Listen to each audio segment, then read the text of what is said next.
Ellie, I must be getting old. This clothes basket is heavier than a bucket full of hog's livers.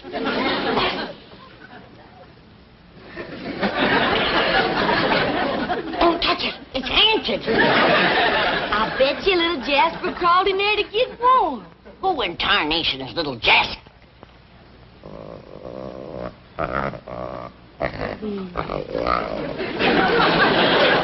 Ain't he cute, Granny? I declare another pussycat.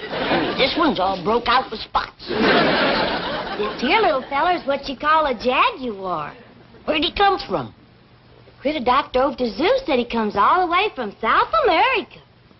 Down Louisiana way. Nice country. Bring you home to wing. He says, I got away with critters. Well, you better get away with this one before your pa sees it. He's getting a craw full of you dragging home them critters. Where is Pa? Out front, soling shoes. Come on, little Jasper. I better hide you there.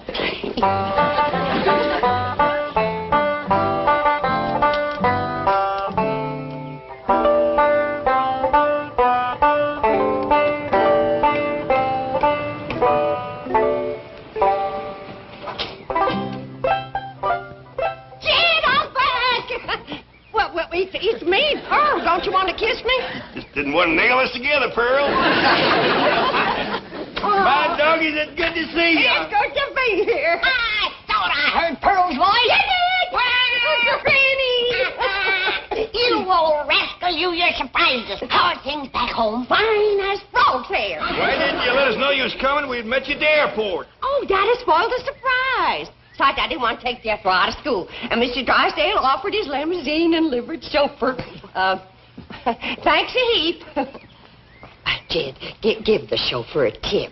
Come on, Pearl. Come inside. Tell me all about it. Oh, just a minute, young feller.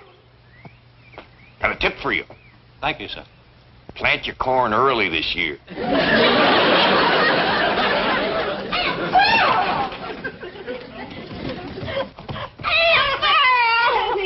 It's good to see you. Well, tell us all about Jethro getting married. Did you have a big fancy wedding in your parlor? Sure she did. Pearl's been planning that for years. It didn't quite come off the way I planned it. What happened?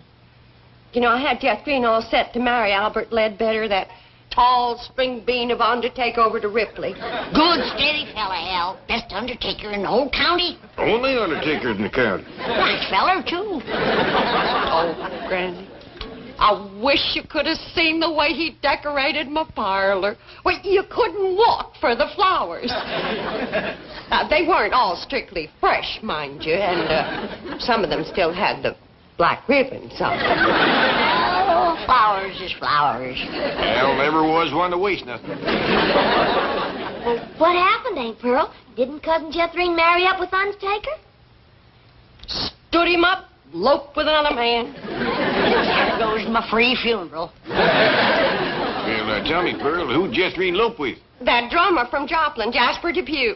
Why, he weren't no more than half her size. I reckon love ain't measured by a yardstick, Granny. And they do look happy. Sent me a snapshot from Turnersville. How'd old Al Ledbetter take it, Pearl? Jethro stand him up like that. Took it right nasty, Jed. He backed his hearse up to the door and hauled away every single flower. Where did he take him? Straight over to Elverna Bradshaw's parlor. He up and married her daughter before them flowers could wilt. Al never was one to waste nothing. Dad, I gotta have... Hello, son. Ma! Come and do. Jethro, put me down. Jethro! What are you doing home from school in the middle of the morning? Did you hear your ma was coming home? No, Uncle Jed. They just found out over at school that I ain't got no certificate of health. What's that? That's something that says that I'm healthy. I'm say you're healthy. Now, go on back to school. I gotta have an examination first, Granny. Stick out your tongue. You're healthy. Get back to school. Granny, I reckon he's got to be examined by a doctor. I've been doctoring better than 60 years. It's gotta be a doctor that's what they call a MD. What does that stand for? Mr. Doctor, I reckon. Well, I'm a MD. Mrs. Doctor. Granny, maybe he ought to do like the school says, City doctor.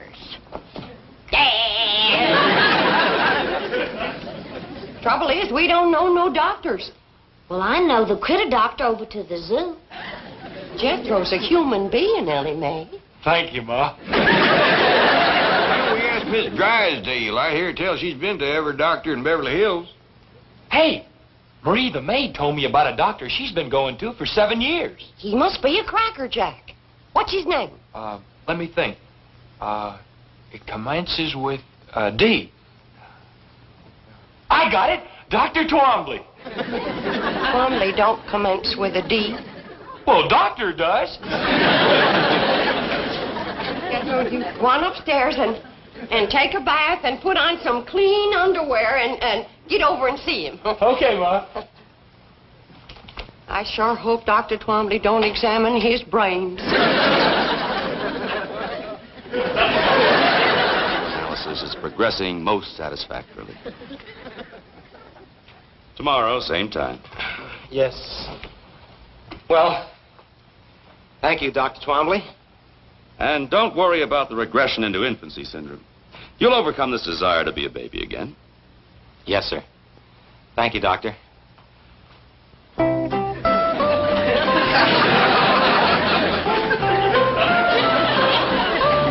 Thank you.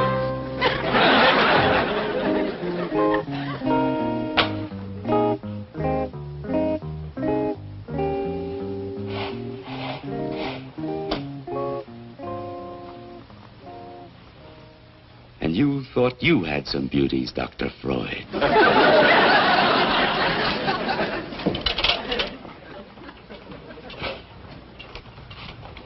Oh, Doctor, there's one more patient. His name is Jethro Bodine.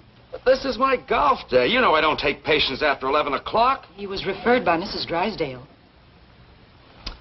Oh, all right. Call Dr. Black and tell him I'll meet him on the golf course at 12:15. Yes, Doctor.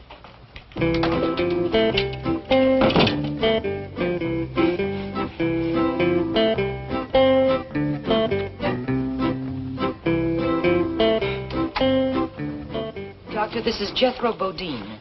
Howdy. How are you, Jethro? Make yourself comfortable on the couch right here. Thank you.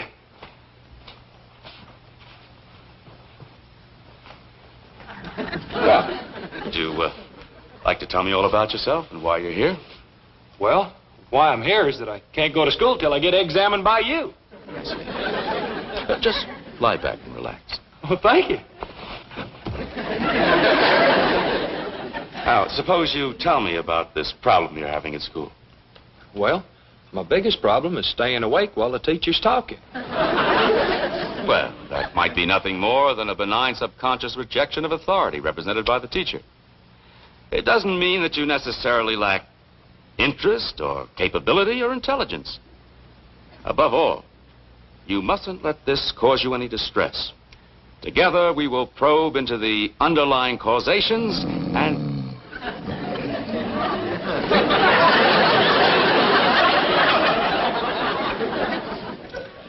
So good to feel needed.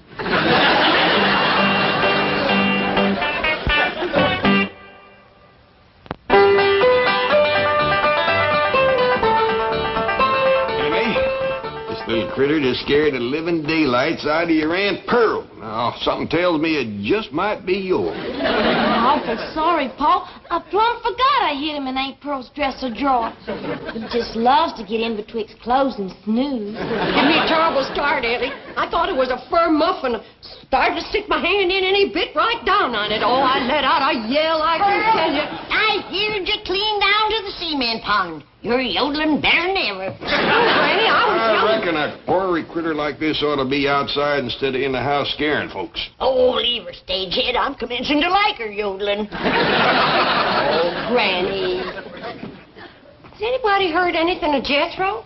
He's been at that doctor for a good spell now. Ah, rest easy, Pearl. There's a lot of boy that examine. Now, Jethro, during your few waking moments, you have managed to tell me that your mother's a widow.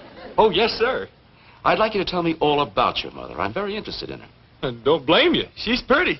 That's fine. Now then, Jethro, what's your relationship to your mother?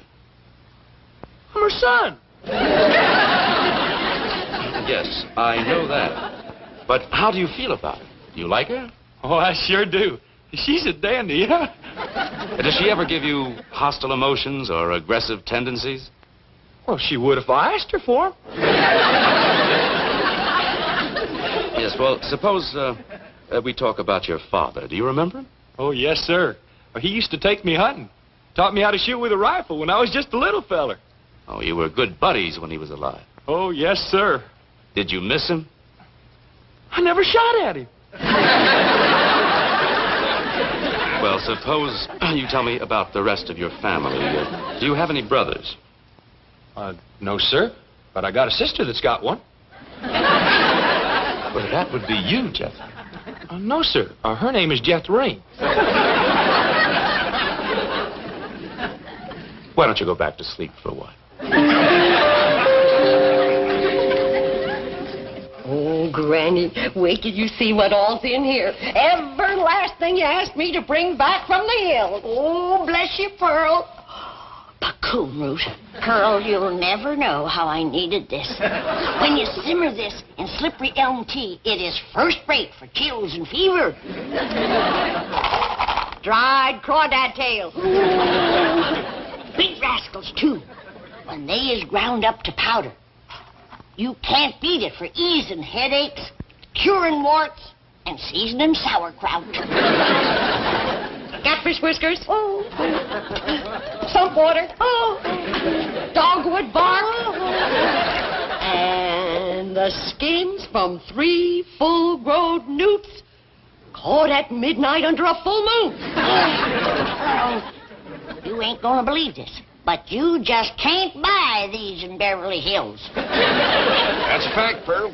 Jethro drove me up to 5 big department stores out here, and not one of them had a newt skin. When it comes to charms and potions, you might just as well not commence unless you got the midnight moonlight caught, fully grown newt. Pearl, did you do all this gathering yourself? Oh, no, not yet. I had company, especially for the midnight moonlight newt hunt. Anybody I know? Oh, 3 of the most marriageable men in the hills.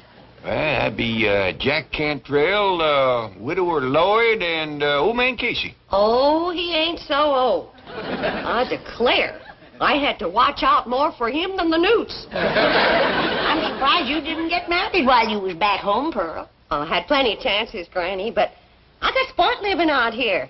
So I'm going to hold out for one of them good-looking, snappy-dressing, money-spending Beverly Hills fellas. Wild honeycomb. Honeycomb and Mountain Dew. Best thing in the world for Quincy. Mountain-grown flaxseed. Nothing better for poultices. Old George McQueenie sent that to you. I'll take it anyway. Ma! Well, what'd the doctor say? Are you well? Are you healthy? I never did find out. But when that Dr. Twombly heard that you was my ma, that's all he talked about from then on. You talking about me? He must ask a dozen questions about you. But, Jethro, I don't even know the man. Well, he sure knows about you. And he'd like you to come to his office to see him. When? Well, he says the sooner the better. And he's a good looker, too. Bet you Mrs. Drysdale told him about me. I'll hurry and put on my star-bought hair and high society dress. Jethro, this Dr. Twombly, pretty nice fella? Yes, sir. But he's awful nosy, though. Never stops asking questions. Shows he's interested. But there's one thing about him Ma ain't gonna like. He's a messy writer. Yeah? Yes, sir. You know how Ma's always fussing at me for spilling ink in my writing book? Yeah? Well, he showed me one of his books, and Uncle Jed, it's the biggest mess of ink blots you ever saw.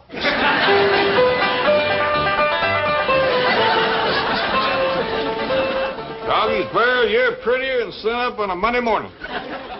Ma, that dress shines like a new tin can. I reckon that's just about the fanciest dress ever. Even the things that don't show is fancy. I got the truck waiting, Ma. Jethro, that truck's the mite breezy when you're wearing high society clothes and someone else's hair. I'm going in style today. I'll get the door, Ma. Howdy. At your service, Mrs. Bodine. Now, this is the way to live. Oh, I just hope that doctor's looking out his window when I drive up. All aboard. Ain't no two ways about it. When it comes to style, nobody plows a deeper rut than Pearl. Mrs. Bodine, how nice to see you. I'm Dr. Twombly. Bonjour, s'il vous plaît, I'm sure. You obviously are a more sophisticated woman than I was led to believe. Merci, n'est-ce pas? Excuse me.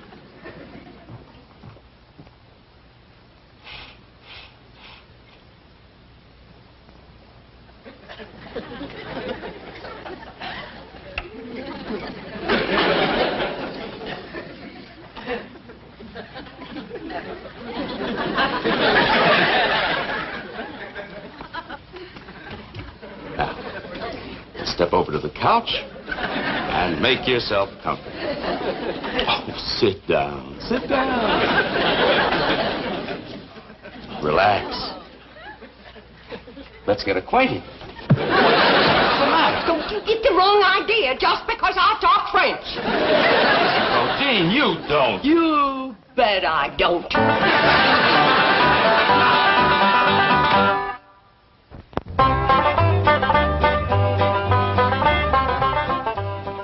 Here you are, Doctor.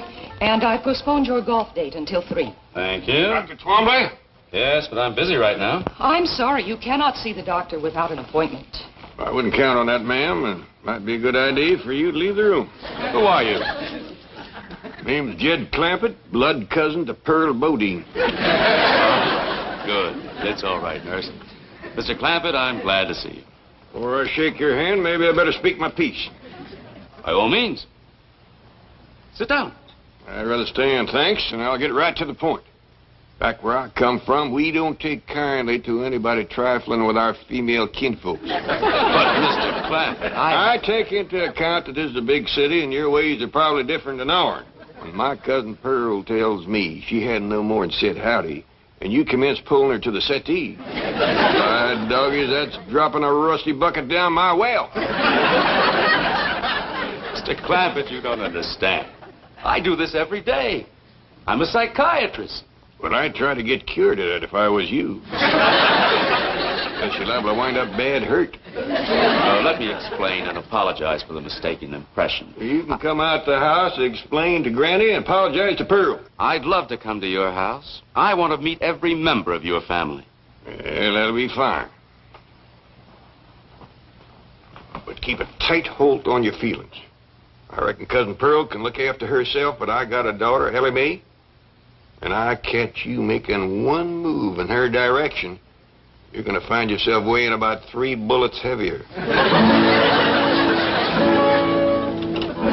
Pearl, drink this sassafras tea. I bolstered it up with a little Mountain Dew. Calm you down. Thank you, Granny.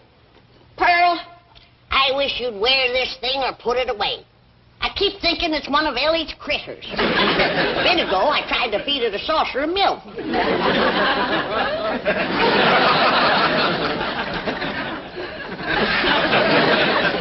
Pearl? You do something different to your hair?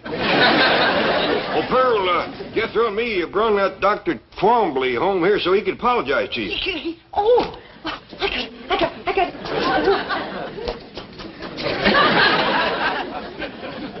No mirror in here. I hope you didn't whoop him to where he's no good for shooting. I ain't gonna shoot nobody, Granny. That's why I come in here first. You whooped him too bad, huh? Whoop my toe. How come?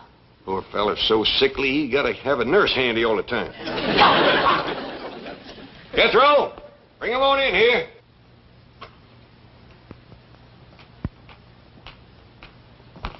Dr. Twombly, this here's Granny. I'm pleased to meet you, Granny. He don't look too sickly to whoop. You want me to whoop him, Granny? You go look for some chores. What, for instance? Put some air in the truck tires. They won't hold no more air, Uncle Jed. Well, then let some out and then put some in. I never get to do anything I want to do. Somebody's always saying, do this, do that, put air in, take air out. I don't know. Granny, where's Ellie?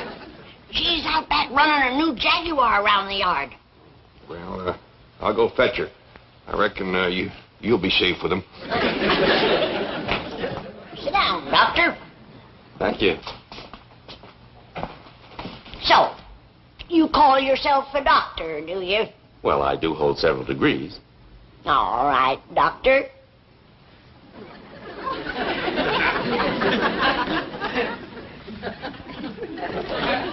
How do you cure warts? Warts? Yeah, warts. Well, dermatology isn't my field, but I assume electrodesiccation is still the preferred method. Oh, is there a newer method? Stump water and lye, mixed with ground up crawdad tails, daubed on with the leg bone of a buzzard, just before the moon comes up. Think you can remember that? Well, I'll try.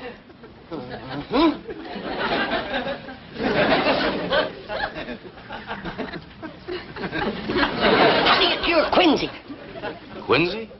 Tonsillitis. No, that wouldn't cure it. An inflammation of the pharyngeal area. I don't care what you call it, that wouldn't cure quinsy. Quick, what kind of poultice for rising in the ear? Poultice? What's that affinity for?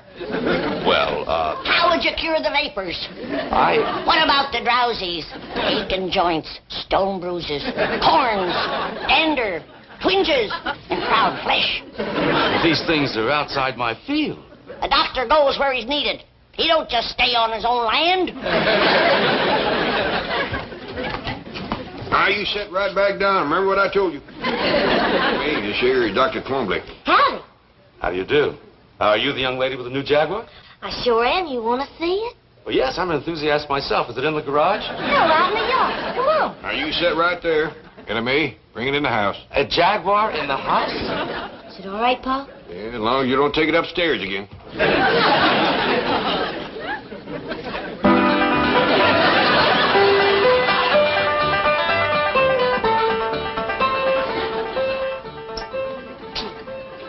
Bonjour again, Doctor. Oh, Mrs. Bodine, I am so sorry my actions in the office were misconstrued.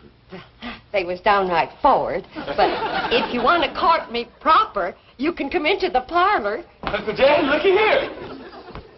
How'd that happen? Well, I was blowing air into it like this here. When all of a sudden, pow! Jethro, I told you and I told you, use the pump. You always bust the tires when you blow them up by mouth. Okay, Ma. Hey, is he going to be my new daddy? Me? I reckon that's up to him, Jethro. We do have a nice parlor for proper courting. Watch out, Pearl. Here comes Ellie and her Jaguar. Oh, goodbye, folks. It's been weird. Doctor, wait. We got a big couch in the parlor. As I suggest you get on it, all of you. I'll send someone over. Well, Balda, he run out on me. Hey, Ma, you want me to catch him and tote him back? Let him go. Let him go. But, Granny, it might be my only chance to get a Beverly Hills doctor. Doctor my foot. Unless Ellie brings home a 6-foot duck, you ain't never gonna run into a bigger quack.